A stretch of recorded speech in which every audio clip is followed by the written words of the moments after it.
Hello दोस्तों, नमस्कार। आप सभी का स्वागत है आपके अपने YouTube channel current affairs magic में। और आज हम बात करने वाले हैं 6 जुलाई के करंट अफेयर्स की।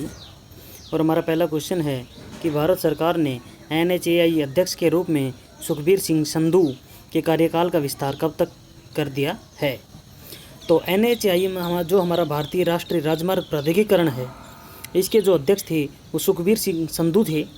और अब हमारी जो कैबिनेट समिति है उसने इसके कार्यकाल को 21 जुलाई 2020 से 21 जनवरी 2021 तक यानी 6 महीने की अवधि के लिए बढ़ा दिया है।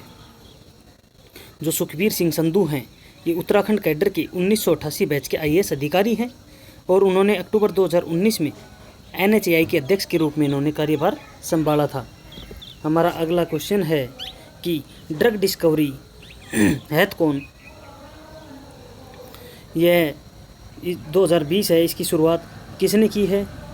जो हैकथॉन है यानी ड्रग डिस्कवरी हैकथॉन है, इसकी जो शुरुआत है ये हमारे जो केंद्रीय मानव संसाधन विकास मंत्री हैं श्री रमेश पोखरियाल निशंक जी और जो हमारे केंद्रीय स्वास्थ्य और परिवार कल्याण और विज्ञान और प्रौद्योगिकी मंत्रालय के मंत्री हैं डॉक्टर हर्षवर्धन सिंह, इन दोनों के द्वारा ही ये लॉन्च किया गया है।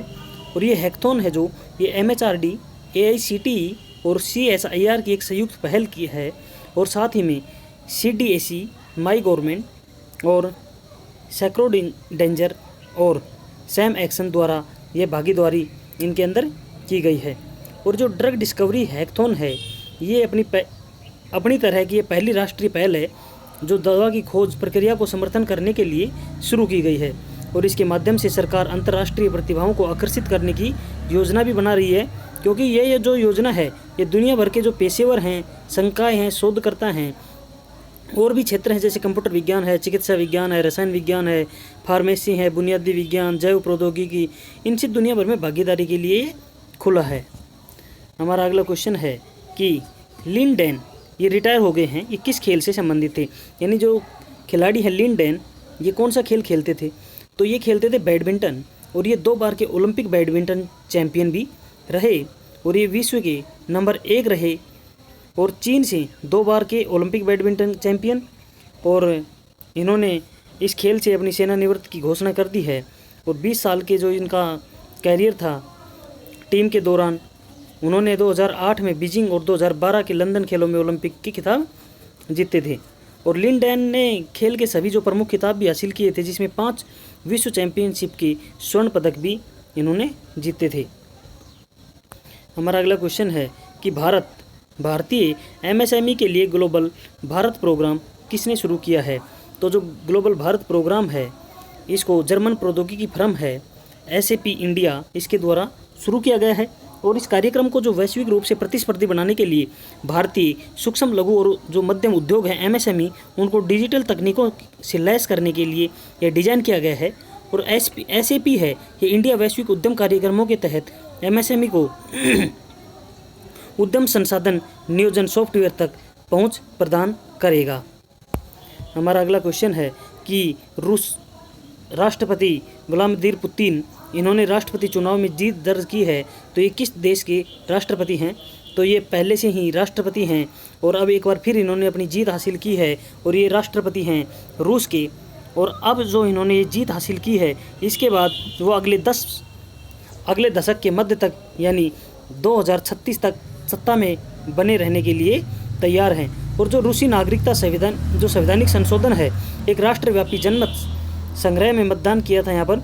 और रूस के केंद्रीय चुनाव आयोग द्वारा 50% मतपत्र के प्रसंस्करण के बाद में परिणामों की एक प्रारंभिक टैली जारी की और कहा कि 76.24% नागरिकों ने संशोधनों के समर्थन में मत किया है। हमारा अगला क्वेश्चन है कि एशियाई विकास बैंक यानी एशियन डेवलपमेंट बैंक, इसने एक पर्यवेक्षक यानी ऑब्जर्वर के रूप में किसे शामिल किया है।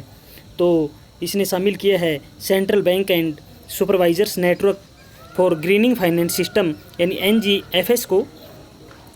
इसको एशियाई बैंक ने एक पर्यवेक्षक के रूप में शामिल किया है। और जो एशियन डेवलपमेंट बैंक है यानी ADB, इसने अपनी कॉरपोरेट रणनीति द स्ट्रेटेजी 2030 जैसे जलवायु और आपदा लचीलापन का निर्माण करना, पर्यावरणीय स्थिरता को बढ़ाना, क्षेत्रीय सहयोग के लिए एकीकरण को बढ़ावा देना और जलवायु परिवर्तन से निपटना और शासन और संस्थागत क्षमता को मजबूत करना आदि को पूरा करने के लिए एक नेटवर्क इसमें शामिल किया गया है।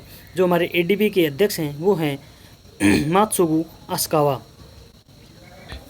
हमारा अगला क्वेश्चन है कि कर्णम शेखर ने रिटायरमेंट ले लिया है, ये किस बैंक के MD और CEO थे? तो जो कर्णम शेखर हैं ये इंडियन ओवरसीज बैंक यानी IOB के प्रबंधक निदेशक यानी मैनेजिंग डायरेक्टर और मुख्य कार्यकारी अधिकारी यानी CEO ये थे। और इन्होंने 30 जून 2020 को रिटायरमेंट ले लिया है और ये दिसंबर 1983 से भारतीय स्टेट बैंक में परीक्षाविधीन अधिकारी यानी प्रोबेशनरी ऑफिसर के तौर पर शामिल हुए थे 1983 में। और कर्णम शेखर 1 अप्रैल 2019 को देना बैंक और विजया बैंक को जब बैंक ऑफ बड़ौदा में विलय होने के बाद में IOB में विशेष कार्य अधिकारी और एक निदेशक के रूप में शामिल हुए। और उन्होंने 1 जुलाई 2019 को सुब्रमण्यम कुमार के स्थान पर जो इंडियन ओवरसीज बैंक है इसके MD और CA के रूप में पदोन्नत किया गया था इनको।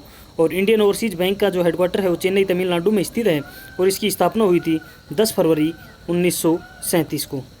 हमारा अगला क्वेश्चन है कि फिट इंडिया वार्ता किसके द्वारा लॉन्च किया गया?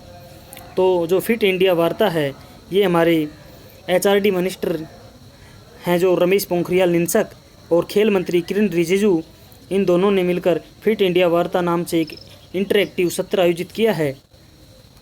और इसके अंदर जो स्कूली बच्चे हैं उनको प्रेरित करने हेतु PV सिंधु और सुनील छेत्री जैसी जो शीर्ष खेल व्यक्तियों के साथ सरकार के प्रमुख कार्यक्रम फिट इंडिया के तहत यहाँ पर लॉन्च किए गए हैं। और कई अग्रणी और विख्यात खिलाड़ी अपने बचपन के अनुभवों कि किस तरह उनकी प्रेरणा मिली, अपनी विफलता, संघर्ष और सफलताओं के बारे में यहाँ पर साझा उनके द्वारा किया जाएगा। और यहाँ पर एक जो स्लोगन दिया है वो दिया है फिट है तो हिट है इंडिया। हमारा अगला क्वेश्चन है कि इनफ्रॉम रिपोर्ट 2020 के अनुसार सबसे खतरनाक देशों की सूची में भारत का कौन सा स्थान है?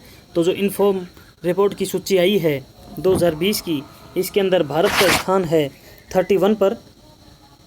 और इसके अंदर जिन 191 देश इसके अंदर शामिल हुए थे और इसमें चौथी जो वैश्विक जोखिम सूचकांक के साथ जो प्राकृतिक आपदा, गरीबी एवं सामाजिक अन्याय के उच्च जोखिम के कारण इनफॉर्म रिपोर्ट यानी यूरोपीय आयोग के द्वारा की जाती है, इसके अंदर भारत को 31वां स्थान मिला है।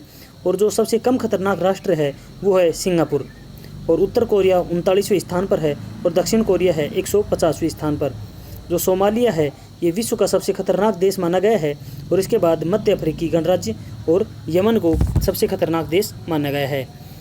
अगला क्वेश्चन है कि विश्व जूनोसिस दिवस, वर्ल्ड जूनोसिस डे, ये कब मनाया जाता है? तो दोस्तों यह मनाया जाता है 6 जुलाई को। तो थैंक यू दोस्तों, आज के लिए इतना ही। हम मिलते हैं नई वीडियो में नई अपडेट के साथ। तब तक पढ़ते रहिए, बढ़ते रहिए और आपके अपने YouTube channel current affairs magic को सब्सक्राइब करना ना भूलें। धन्यवाद।